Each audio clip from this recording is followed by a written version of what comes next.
Penny and I are very close. You are? Yes. In fact, our menses are synchronized. Welcome to MsMojo, and today we're counting down our picks for the times the Big Bang Theory's Penny and Amy were truly bestie goals. Bestie!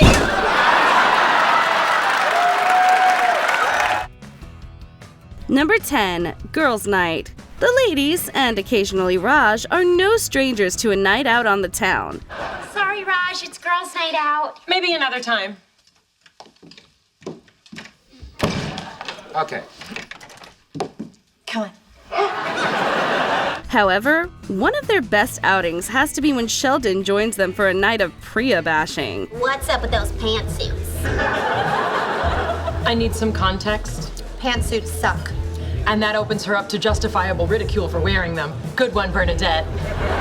Amy learns the protocols of trash talking and lets her scientific curiosity take over by planting one on Penny. Yes, she kissed her bestie, and she liked it. I kissed a girl and I liked it. What happened to you? Throughout the series, these girls' nights often show Amy's character development and her ever-deepening bond with Penny. By season 9, she's really found her groove within the group. Now she's not just one of the gang, but a go-to source for advice. You might say that's all thanks to Penny's lasting influence. Sure you don't want to stay here with us? No, I kind of feel like being alone right now. Well, if you change your mind, we'll be here. Thank you. Say hi to Emily for us. Will do. Number 9, checking out Sheldon's new assistant. In season 6, Sheldon hires a grad student named Alex as his assistant, much to Amy's surprise. I'm Alex, Dr. Cooper's assistant. Can I help you? I'd like to speak to Sheldon. I'm sorry, he's asked me to hold all calls unless you're Stephen Hawking, his mother, or himself from the future.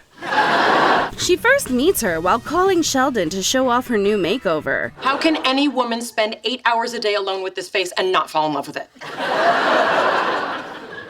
Well, for starters, at some point that face starts talking. Despite Penny's attempts to reassure her, curiosity gets the best of her, and they head down to Sheldon's office. There, Amy's primal instincts take over, and she begins to mark her territory, a tactic she's apparently used before. Come on, Amy, that is not gonna work. Really? Because just before you became my best friend, I did this all over your apartment. Yet any anxieties Amy harbors vanish when she sees Alex hitting it off with Leonard. We know Amy meant well, but she manages to get into Penny's head and leaves her feeling a tad uneasy. Well, at least Amy gets a kick out of it. If this were a boxing match, they might call it the thriller adjacent to the amygdala. If you were a brain scientist, you would be busting a gut right now. Number 8, dominating game night. It's game night in Apartment 4A Battle of the Sexes edition. While Sheldon's sure he's unbeatable, he soon gets a humbling lesson about teamwork. Amy and Penny destroy the guys at Pictionary so effortlessly that it hardly feels like much of a competition. Bratwurst? Hot dog. Penny, aren't you going to draw something? Relax, we got time. This is so fun. Yet their victory ignites a competitive fire in everyone. No matter what challenge the guys set, to paraphrase Penny, they have their backsides handed to them time and time again. It's not really about skill, it's more about how well Penny and Amy gel together. Long division! Long division! Go, go, go! Remember, show your work. I'm okay. I'm okay. While Leonard and Sheldon are off bickering, Penny and Amy support each other. They don't just dominate game night, they crush friendship too. Hey guys, guess who's back from space? Not now! Number 7, the Slumber Party. In the early days, Amy's a bit of an oddball who desperately wants to fit in. You want some coffee liqueur on your ice cream? Ah, here's the alcohol and drug peer pressure Mother warned me about. I was starting to think it was never going to happen. Yes, please. Yet perhaps this is most evident when the ladies have an impromptu slumber party. This is a first for Amy, and she's determined to tick every slumber party trope in the book. There are pillow fights, nail painting, girl talk, and crank phone calls. But what's a slumber party without a game of truth or dare? Next on Wikipedia's list of Slumber Party activities, truth or dare? Okay, it's your game. You go first. Hang on, I'm familiarizing myself with the rules.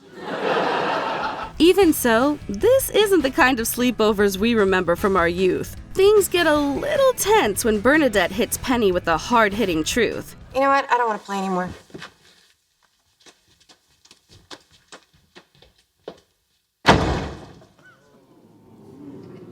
Well, I'm not sure how this is scored, but I believe we may have won. Amy fails to read the room and continues trying to plow through her to-do list. What are you doing? Don't worry, I'll avoid the nether, yeah. I might have gone with eating raw cookie dough. Number 6, spying on Priya. Amy tends to take a more analytical than empathetic approach while helping Penny confront her feelings over Leonard and Priya rekindling their relationship. It's okay. It's okay. Thank you. Now let's get these electrodes attached and see what's going on in that pretty little noggin of yours. Okay. Now, Amy's methods can be a bit out there, like sending a spy to gather intel at a dinner. Commence Operation Priya Wouldn't Wanna Be Ya. Hey, seriously? Didn't you get enough of this cliquey crap in high school? I wish. A clique requires friends. I didn't have any. Sure, it's not the most adult way to handle the situation. Still, you've got to hand it to Amy for her dedication to Penny's happiness. Does her plan give us high school flashbacks? Sure, but we guess her heart's in the right place. What astronaut story? You texted me Penny's dating an astronaut. I texted architect. That's amusing. Autocorrect must have changed it. Later on, when Penny finds herself in a sticky situation after a surprising night with Raj, Amy is right there to offer her support once again. Can I stay at your place for a few nights? Really? A best friend sleepover? Yay! Yeah, sure. Yay. Number 5, Penny learns that Amy's popular. Penny steps up when Sheldon bails on attending a social event with Amy. Unfortunately, Sheldon isn't the only no-show, and just like the ladies consider leaving, Bert drops some info that compels them to stay. Well, you know how Amy's the coolest girl on campus, right? No. Oh yeah, everybody thinks so. What? You tell me about your foot fungus, but this is a secret? Penny learns that university is no different from high school. Cliques are still a thing, and even Caltech has its queen bee. Amy discovers that she is the queen bee, and her status has raised Sheldon's popularity too. Caltech is exactly like my high school. Well, it's not exactly like it. And we're all extremely smart. Wow, you popular girls are mean. You can see on Penny's face how much she's enjoying hearing about this side of her friends, even if Bert has no idea who Leonard is. This is a Penny and Amy bonding moment that we'll never take for granted. In fact, you know what? We will never take you for granted. Did you get that? Granite? It's a little geology joke. Number 4, Amy's Bachelorette Party. When it comes to your big day, finding a maid of honor like Penny is an absolute win. All right, it's go time. I am pumped. Sure, she learns along the way that sometimes honesty isn't the best policy, but ultimately, she stands by the bride through thick and thin. Sheldon loves Amy, and he would never hurt her on her wedding day or any other day, so park it. Penny and Bernadette also deserve serious credit for pulling off Amy's dream bachelorette party. And no, we're not talking about tea and sewing snooze fests. Nope, they went all out to give Amy a night that exceeded even her wildest dreams. Although granted, her wildest dreams might have been the only venue they had to work with. But I don't know how to river dance. Didn't stop you from teaching all those shirtless firemen. I saw shirtless firemen? Saw, smelled, slid down like a pole. While good friends wouldn't dare snap embarrassing photos, you better believe best friends might. You know, for the memories. Number 3, teaching Amy how to make a scene. When Sheldon flakes out on their plans, Amy turns to Penny for comfort. I had to go to my aunt's party all by myself, and everybody was like, "Where's his boyfriend you're always talking about? Is he real, or did you make him up like Armin the miniature horse breeder?"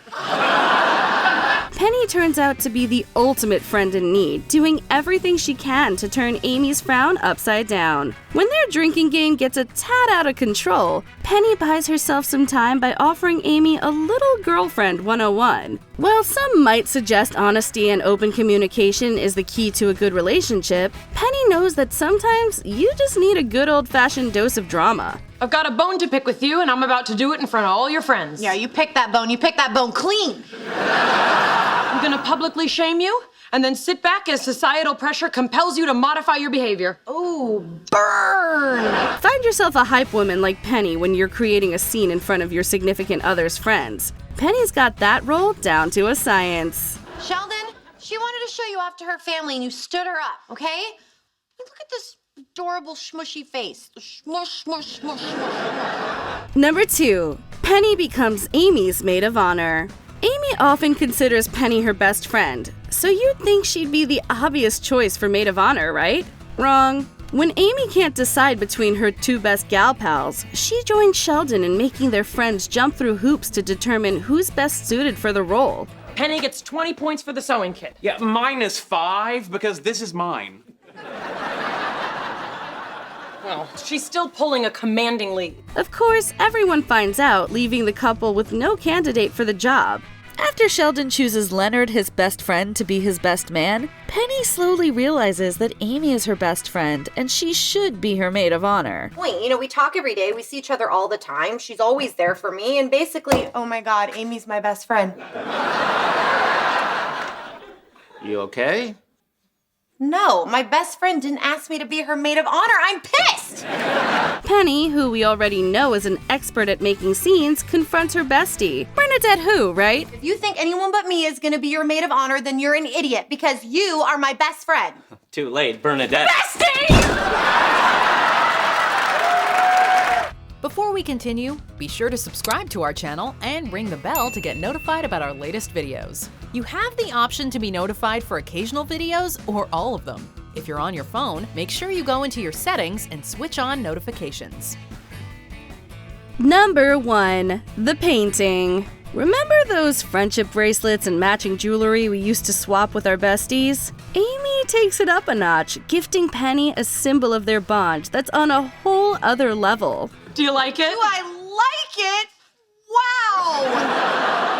So, where are you gonna hang it? Oh my God, hang it, wow! You can't help but feel Amy's joy. Yet, we definitely would not want anything of the kind in our homes haunting our living rooms as well as our nightmares. Good night, painting Penny. Good night, real Penny. Good night, real Amy.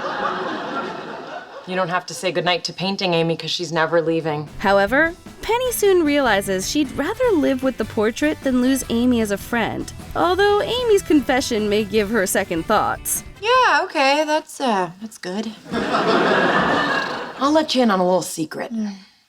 Originally, we were painted nude. The painting remains all but forgotten until Amy and Sheldon return it to her when they move into her apartment and she shacks up with Leonard. But you commissioned it. To give to you. But you like it so much. So do you. You seem to be losing. Yes, you do. What Penny and Amy moment do you think is peak friendship goals? Let us know in the comments. Tonight, we're gonna do whatever you want. Really? Absolutely. You name it, we're doing it. Do you agree with our picks? Check out this other recent clip from MsMojo. And be sure to subscribe and ring the bell to be notified about our latest videos.